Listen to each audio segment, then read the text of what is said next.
Buenas hermanos, que é Roberto Simões, site O Contemporâneo. Estamos então iniciando, depois das audições, a primeira videoaula sobre Spinoza, ética e o yoga. Então a gente fez uma leitura dos apêndices do livro de Ética do Spinoza. Esse livro, Ética em Spinoza. Você pode ter uma outra versão, outro autor. E você pode seguir a nossa sugestão, fazer a audição de tudo primeiro, depois vir acompanhar aqui o vídeo, ou vai batendo bola, ouve e depois logo em seguida vem para cá. Cada um dos áudios eu vou fazer uma videoaula. Ou assiste primeiro os vídeos, depois você vai ouvir, faz o que você quiser, tá certo? O livro, ele é dividido, os capítulos dele são divididos em 5 partes. A primeira ele fala sobre Deus, e é dessa que a gente vai tratar hoje. A segunda, a natureza e a origem da mente. A terceira parte, a origem e a natureza dos afetos. A quarta parte, a servidão humana ou a força dos afetos. E a quinta parte, a potência do intelecto ou a liberdade humana. Apêndice é uma espécie de resumo do capítulo, né? E por isso cada capítulo vai ter um apêndice, são 6. E aí nós temos depois postulados, proposições, axiomas, corolários, escolhos.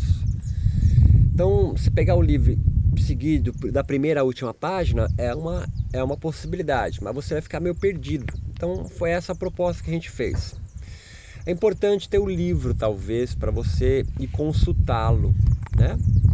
Mas não é imprescindível nesse primeiro momento se você nunca ouviu falar nada de Spinoza. A ideia é a gente ir caminhando junto. Aqui é um pequeno resumo da sua primeira audição, né? Lembrando sempre que você vai poder interagir comigo aqui na plataforma, tá certo? Vai escrever ali embaixo dúvida, sacações que tiverem. Mas eu aconselho você sempre ter um caderninho, uma folha em branco e um lápis, uma caneta para anotar ideias, intuições. Que no final de todo o rolê aqui você vai perceber que para Spinoza há 3 tipos de conhecimento. Conhecimento imaginário, esse é o mais tolo, que te leva para a ignorância. É o que eu penso, é o que eu acho. É o conhecimento do WhatsApp, dos grupos de WhatsApp. O segundo é o conhecimento intelectual, racional, lógico, importantíssimo. Mas só ele não te leva para um terceiro gênero de conhecimento, que é o intuitivo. Esse sim te leva para a beatitude. Segunda coisa importante a compreender é que Spinoza escreve esse livro para bater em Descartes.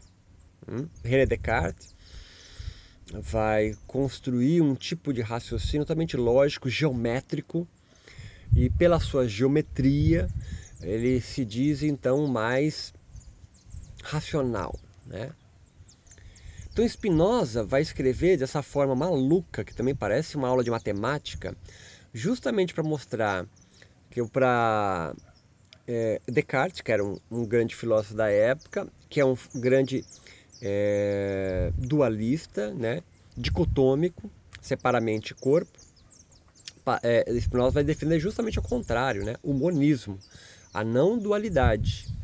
E portanto o não transcendentalismo. Ele vai pautar-se então na imanência, nessa realidade, nesse mundo, na vida vivida da vida real.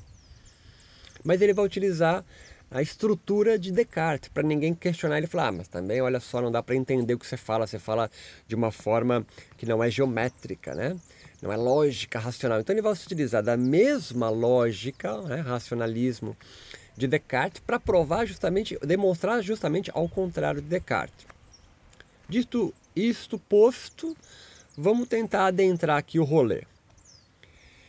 Deus para Spinoza é o todo, é a natureza. Nós somos partes deste todo.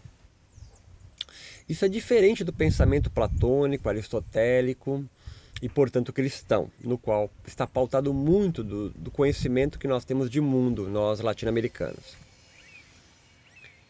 Porque nós somos a imagem e semelhança de Deus. Deus está fora. E este fora significa num outro mundo, numa outra geografia. Ele está transcendente, ele transcende a natureza humana. Para Spinoza, Deus é imanente, Deus está aqui. Deus, então, é o todo, ou a natureza. E você faz parte da natureza, então você faz parte de Deus, porque Deus é a natureza. Não há nada fora da natureza. E a natureza aqui, cara, não me imagina a floresta amazônica só, mas o universo, o planeta. Deus está em Marte, certo? Não fica pensando que Deus está na alface, na rúcula, também. Mas Deus está em Marte, Deus está no cometa, Deus está nas estrelas, nos sóis, certo? Então não há um Deus fora que transcende, mas há um todo que nós somos parte. E tem infinita potência. Os indivíduos comuns acreditam, diz Spinoza aqui, avançando para a nossa primeira audição, que haja um fim, é o que Aristóteles vai chamar de teleologia. Tudo tem um fim, tudo tem um destino, ou seja, tudo deve ocupar a sua posição no universo, deve encontrar qual que é a sua posição no universo para ser feliz. Eudaimonia. Spinoza vai chamar isso de preconceito, um pré-conceito, que isso é causa da ignorância. Então ele está batendo em Platão, Aristóteles e, lógico, em Descartes, por consequência. As dicotomias bem e mal, beleza, feiura e etc. são pensamentos ignorantes, imaginários, olha só. Todos os indivíduos nascem ignorantes, se creem livres, mas não são. Vivem como se tivesse um fim, mas não tem. Por que se creem livres, mas não são? Porque acreditam que é só encontrar qual é a sua posição no planeta, no universo, no cosmos, para ser feliz. Então eles estão sempre em busca, eles estão sempre em espera. Vem comigo no rolê que isso vai ser mais importante para frente. A esperança. Há sempre a esperança de acontecer. Isso faz justificar-se, por exemplo, em Platão e também na Índia, para a gente já começar a falar do yoga, que você tem uma casta, que você tem uma posição a ser ocupada por nascimento na sociedade.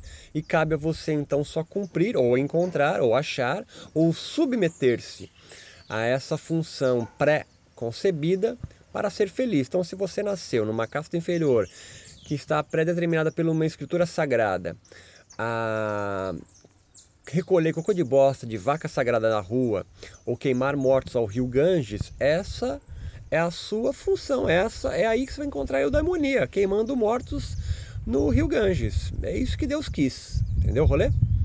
Então, quando Spinoza coloca que não há um Deus fora, não há alguém ditando as regras da sua vida. Deus é o todo, você é parte dele. Há encontros, então, que vão compor com você e há encontros que vão decompor. Como é que eu sei que um encontro compôs ou decompôs? Alegria ou tristeza? Aumento de potência ou diminuição de potência? E Deus é a infinita potência.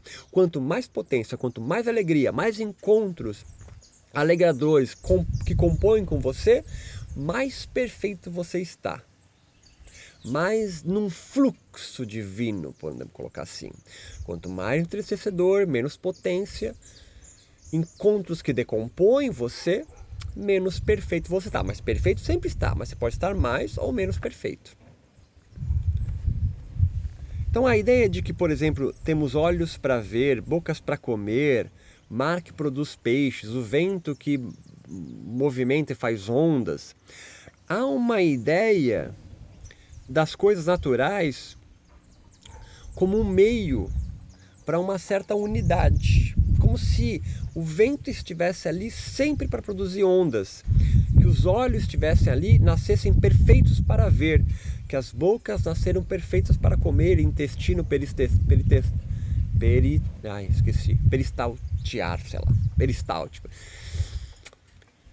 Ele vai dizer que não, Spinoza. Ele vai dizer que isso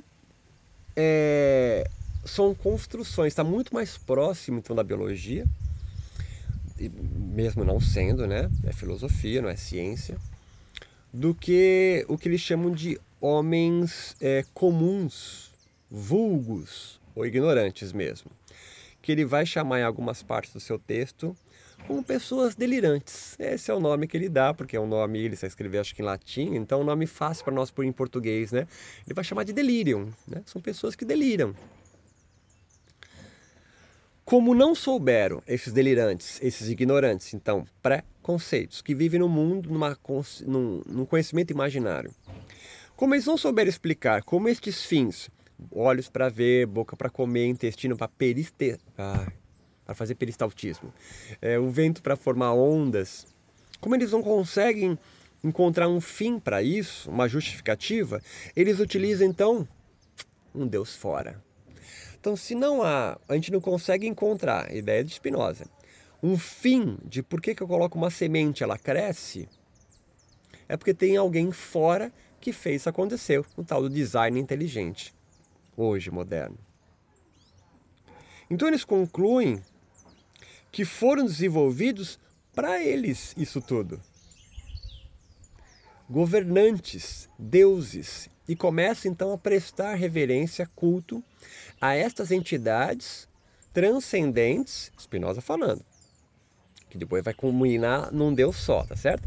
Mas como ele não consegue encontrar a razão de porque o vento bate e forma a tempestade, a onda, a chuva, a tempestade, a rocha, a montanha, se prestam cultos a eles como se houvesse um Deus dessa montanha, um Deus desse vento, um Deus desse sol, um Deus dessa chuva, da tempestade, do mar, do rio, que governa isso. Ele vai chamar então este preconceito de ignorante ou um mundo imaginário. E também de que tudo isso foi feito para uso humano, né? Que estes prestam reverência, culto a Deus e assim governam a natureza para eles. E eles começam então a prestar culto a essas divindades, é o que a gente vai chamar antigamente de religiões animistas, né? Ou pensamento animista, né? Que dá vida a objetos inertes, como pedra, rio, e vão tentar manipular esses deuses de forma coercitiva. Sacou o rolê? Nascem então os especialistas religiosos, que estratificados numa casta da sociedade. Existem pessoas na sociedade então que são especialistas em coercitir, ai meu Deus, palavra difícil, em promover a coerção dos deuses em benefício dos homens. Então, para cura de doença, para oráculos, proteção, maldições. Então ele faz um culto, uma manipulação a uma divindade para que isso me proteja, cure uma doença, ou seja. Eles deliram, então, ele volta a dizer, né? A natureza e o homem, então, deliram. Tempestades, doenças, enchentes são, então, entre aspas, palavras de Spinoza, cólera dos deuses. Não há distinção, mas continuam ignorando que são de forma inata. Ignoram o quê? Eles ignoram que eles fazem parte da tempestade, da água, do rio, da floresta, do mar, do Júpiter. Porque são todos, vem contigo que te amarrar com o primeiro blá, partes de Deus.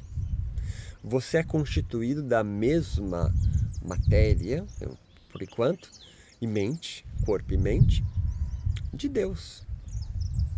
Não há então um Deus fora. Tudo isso que você está vendo é parte dele, né? Com D maiúsculo, e você, mais uma. Há infinitos atributos ou potências em Deus, que é a natureza. Eu sei que eu falo Deus, você imagina um cara sentado num trono, né? Deus é a natureza, não tem um Deus fora, Deus está aqui. Nós somos formados por apenas 2 atributos dos infinitos atributos de Deus: o corpo e a mente.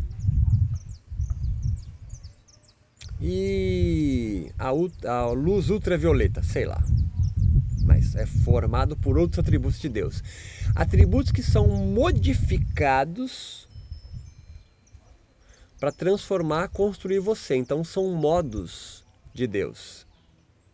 Modificações. Deus tem infinitos atributos. E nós, por exemplo, seres humanos, somos formados por 2 atributos modificados, ou 2 modos de Deus. Corpo, ou extensão, e mente. Ou consciência, se você preferir, no nublado yoga que a gente vai chegar. Então, não há distinção entre as tempestades, as doenças, as enchentes, o bem, o mal, o belo, o feio. E nós, e a rúcula, e o passarinho curió, somos todos modificações das infinitas atribuições de Deus.